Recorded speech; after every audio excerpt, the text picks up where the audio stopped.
मैं डॉक्टर आरती Shah, associate professor. आज हम एंट्रोपी पढ़ेंगे, थर्मोडायनेमिक्स की सेकेंड यूनिट। एंट्रोपी एक नया स्टेट फंक्शन है, थर्मोडायनेमिक फंक्शन है। तो पहले हम इसका पूरा इंट्रोडक्शन पढ़ेंगे, उसके बाद जो है वो हम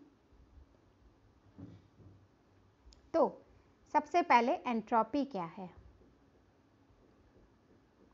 एंट्रोपी जो है ऊष्मागतिकी के द्वितीय नियम के अध्ययन के बाद हमें एक ऐसे फंक्शन की आवश्यकता हुई जो हमें तंत्र के साथ स्टेट पर निर्भर करता हो, पाथ पर नहीं। जैसे वर्क हम पढ़ रहे थे तो वो पाथ पर डिपेंड कर रहा था, स्टेट पर नहीं। तो हमने जो नया फंक्शन लिया उसे हमने कहा एंट्रोपी। एंट्रोपी को हम S से लिखते हैं और S में अगर हम एंट्रोपी में बहुत सूक्ष्म परिवर्तन ले रहे हैं तो फिर हम इसकी डिफरेंशियल फॉर्म लेते हैं ds। तो एंट्रोपी को हम एंट्रोपी में परिवर्तन के रूप में ही निकाल सकते हैं। तो किसी भी तंत्र द्वारा उत्क्रमणीय प्रकार से अवशोषित ऊष्मा, यानी हम तंत्र हमेशा रिवर्सिबल या उत्क्रमणीय ही लेंगे। तो किसी भी तंत्र द्वारा उत्क्रमणीय प्रकार से अवशोषित ऊष्मा और परम ताप यानी एब्सोल्यूट टेम्परेचर जिस पर ऊष्मा अवशोषित की गई है, उसका रेशो या अनुपात क्या कहलाता है? एंट्रोपी परिवर्तन। ताप अगर T है और अगर अवशोषित ऊष्मा dQ, प्रोसेस कैसा है? रिवर्सिबल, तो हमने लिखा dQ रिवर्सिबल। तो ds बराबर dQ रिवर्सिबल अपॉन T। अगर तंत्र निश्चित ताप पर Q रिवर्सिबल ऊष्मा अवशोषित करता है और वो A से B अवस्था में जाता है तो एंट्रोपी में एक निश्चित अनुपात में परिवर्तन होता है और उसको हम कैसे लिख सकते हैं? Delta S is equals to SB minus SA, यानी A अवस्था में जो एंट्रोपी है, B अवस्था में जो एंट्रोपी है, और वो किसके बराबर हुई? Q रिवर्सिबल अपॉन T के। अब ऊर्जा के समान एंट्रोपी भी एक अवस्था फलन है। अवस्था फलन स्टेट फंक्शन, मतलब सिर्फ तंत्र की स्टेट पर डिपेंड करता है, पाथ पर डिपेंड नहीं करता। एग्जैक्ट डिफरेंशियल है और एंट्रोपी का मान पदार्थ या तंत्र में उपस्थित द्रव्य की मात्रा पर निर्भर करता है। तो एक तरह से ये मात्रात्मक गुण है, एक्सटेंसिव प्रॉपर्टी है। तो तीन चीज़ें हुई, ये स्टेट फंक्शन है, ये एग्जैक्ट डिफरेंशियल है और ये एक एक्सटेंसिव प्रॉपर्टी है। यूनिट्स, एंट्रोपी की यूनिट्स कैलोरी प्रति डिग्री है। कैलोरी में ना लेके जूल में लें तो जूल प्रति डिग्री है।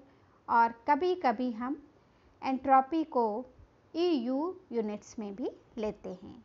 एंट्रोपी में चूँकि एक्सटेंसिव प्रॉपर्टी है तो हम एक मोल पदार्थ के लिए एंट्रोपी को हम इकाई कैलोरी प्रति डिग्री या प्रति मोल या जूल प्रति डिग्री प्रति मोल होती है। यानी अगर एक मोल लिया है तो एक कैलोरी हो जाएगा।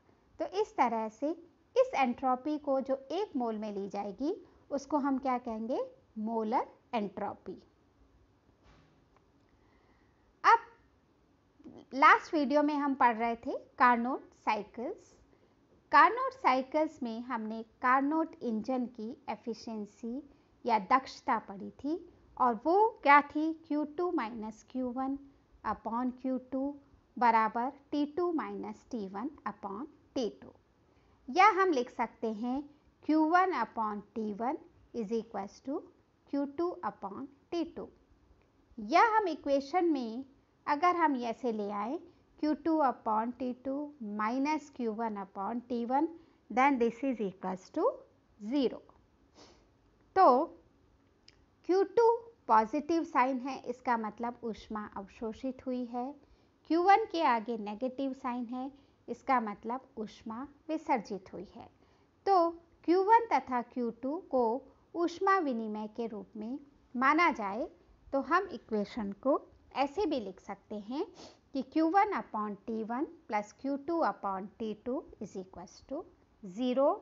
और इसका मतलब ये हुआ कि ऊपर की जो समीकरण है जिसमें Q1 upon T1 plus Q2 upon T2 is equals to 0 में एक स्टेप कैसा चल रहा है, आइसोथर्मल रिवर्सिबल यानी समतापी उत्क्रमणीय प्रक्रम, और दूसरे में हमने एडियाबैटिक रिवर्सिबल या रुद्धोष्म उत्क्रमणीय प्रक्रम लिया है। तो हम कह सकते हैं कि जो Q अपॉन T है उसका बीजीय संकलन यानी अलजेब्रिक वैल्यू या अलजेब्रिक समीशन का मान 0 होता है।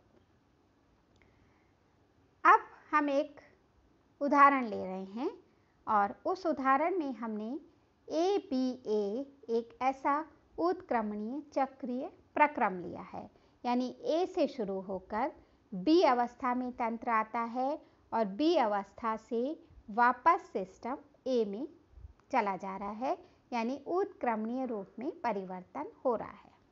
अब इस ABA में हमने छोटी छोटी लाइनें बनाई हैं जो कि हमें कई सारे कार्नोट चक्रों को समूह को इंडिकेट कर रही हैं, और इस पूरे कार्नोट समूह में जो संपूर्ण चक्र है उसमें 2 स्टेप हो रहे हैं, समतापी और रुद्धोष्म प्रक्रम।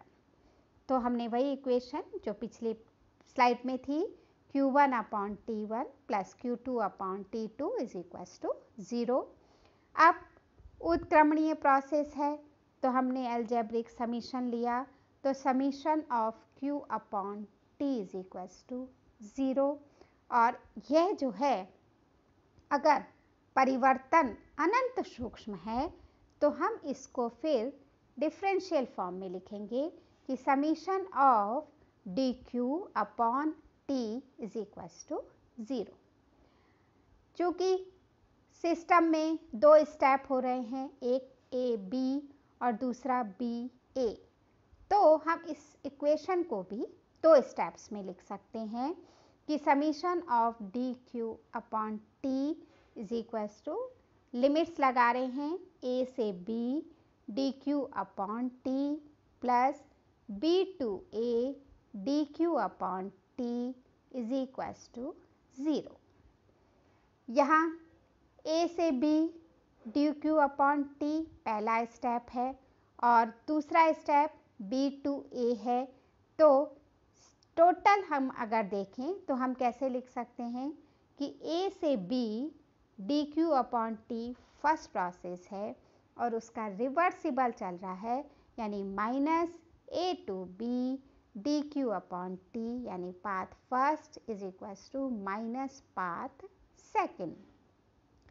तो अब हम यह स्पष्ट लिख सकते हैं कि जो dq upon t AB forward direction में एक निश्चित राशि है जिसका मान परिवर्तन के पथ पर निर्भर नहीं करता, सिर्फ A और B पर निर्भर करता है।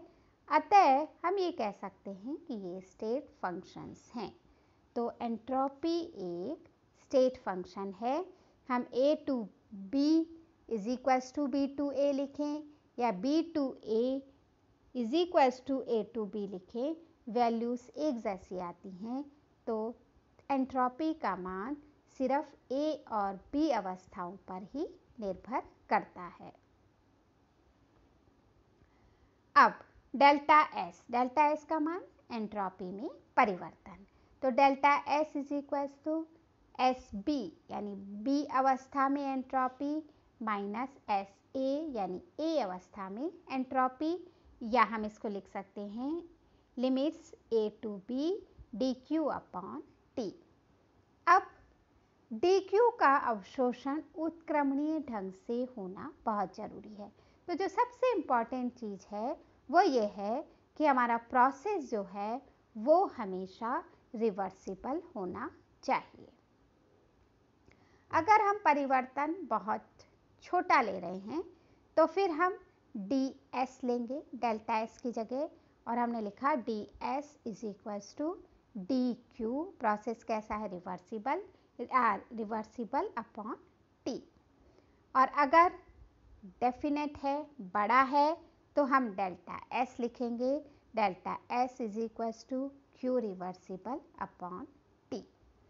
तो अब तंत्र द्वारा अवशोषित ऊष्मा हो रही है, ऊष्मा का अवशोषण हो रहा है और अवशोषित ऊष्मा हमेशा पॉजिटिव होती है, तो उस स्थिति में एंट्रोपी का मान भी पॉजिटिव होगा।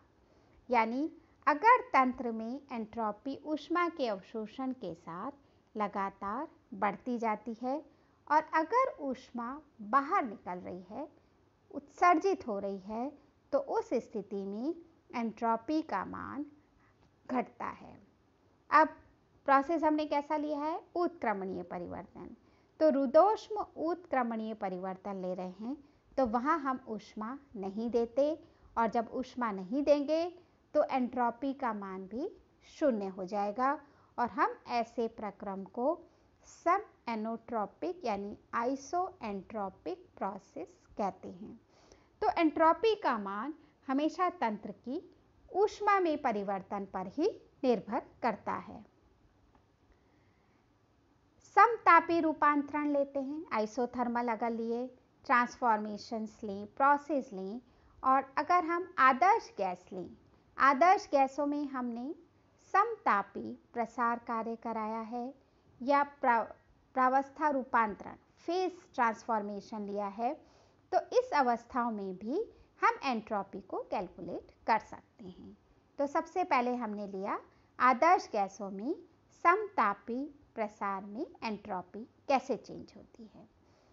समतापी प्रसार लिया, 1 मोल या n मोल गैस ली, उसको हमने उत्क्रमणीय प्रसार कराया है। चूंकि टेम्परेचर कांस्टेंट है तो आंतरिक ऊर्जा में कोई परिवर्तन नहीं हुआ, डेल्टा E बराबर 0।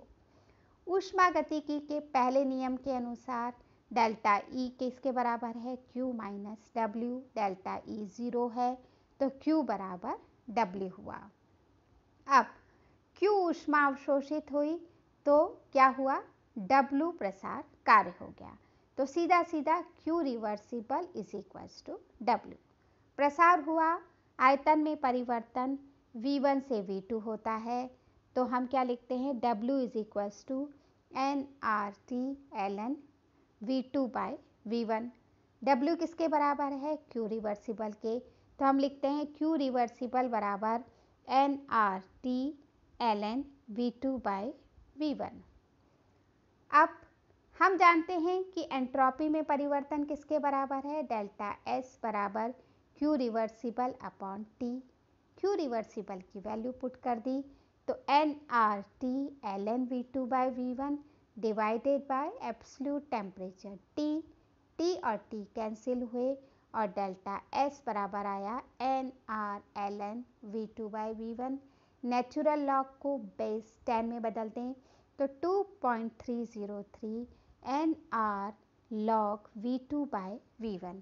तो हम इस इक्वेशन के द्वारा आदर्श गैसों के लिए एंट्रोपी परिवर्तन का मान की गणना कर सकते हैं, पर ये इक्वेशन कब लागू होगी? जब हमने समतापी प्रसार कार्य किया है।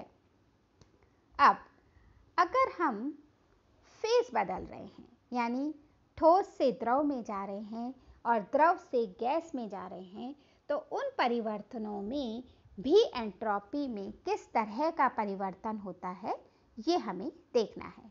तो सबसे पहले हम ले रहे हैं ठोस प्रावस्था से द्रव प्रावस्था में एंट्रोपी में रूपांतरण होने पर कैसा परिवर्तन हुआ।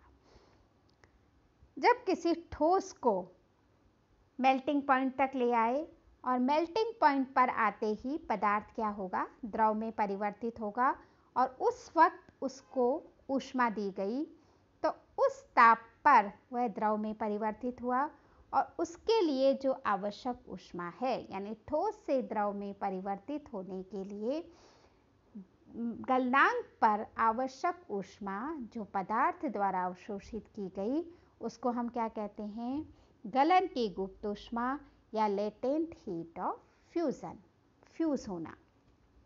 अगर हम 1 मोल ठोस पदार्थ लें, हम इसको रिवर्सिबल कंडीशंस में गलन बिंदु पर, फ्यूजन पॉइंट पर इसका टेम्परेचर क्या है, TF। TF टेम्परेचर पर यह ठोस द्रव में परिवर्तित हो गया और उस परिवर्तन के समय जो गलन की गुप्त ऊष्मा है वो है डेल्टा HF।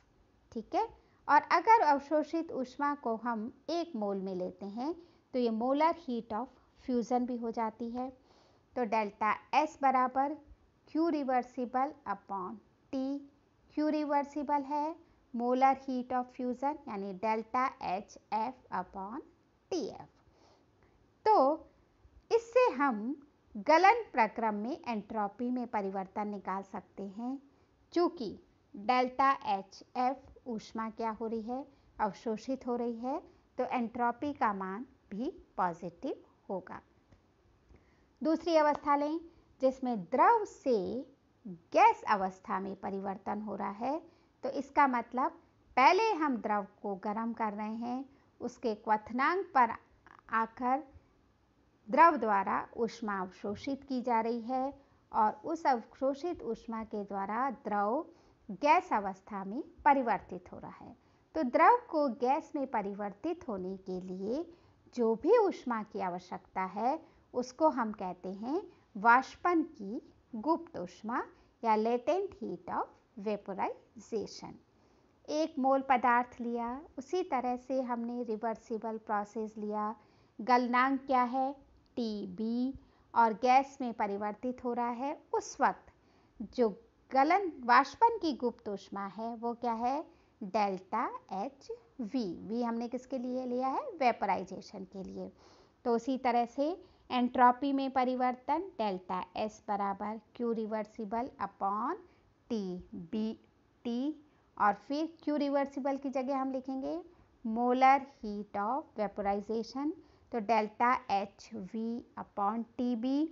और चूंकि दोबारा वाष्पन के वक्त गैस बनते समय ऊष्मा अवशोषित हो रही है तो डेल्टा SV का मान यानी एंट्रोपी में परिवर्तन भी पॉजिटिव होगा। इसका मतलब ये हुआ कि जब हम ठोस से द्रव में जा रहे हैं और द्रव से गैस में जा रहे हैं तो एंट्रोपी का मान हमेशा बढ़ता है। अब अगर हम एक क्रिस्टल से दूसरे क्रिस्टल रूप में जा रहे हैं तब भी एंट्रोपी में परिवर्तन होता है। तो 1 मोल ठोस पदार्थ, अब ठोस को द्रव में परिवर्तित नहीं कर रहे, क्या कर रहे हैं, ट्रांजिशन टेम्परेचर पर एक क्रिस्टल स्टेट से दूसरे क्रिस्टल स्टेट में परिवर्तित हो रहा है और उस वक्त ऊष्मा दोनों स्थिति हैं, अवशोषित भी हो सकती है और उत्सर्जित भी हो सकती है। तो हमने इसको क्या कहा है, हीट ऑफ ट्रांजिशन या संक्रमण की मोलर ऊष्मा।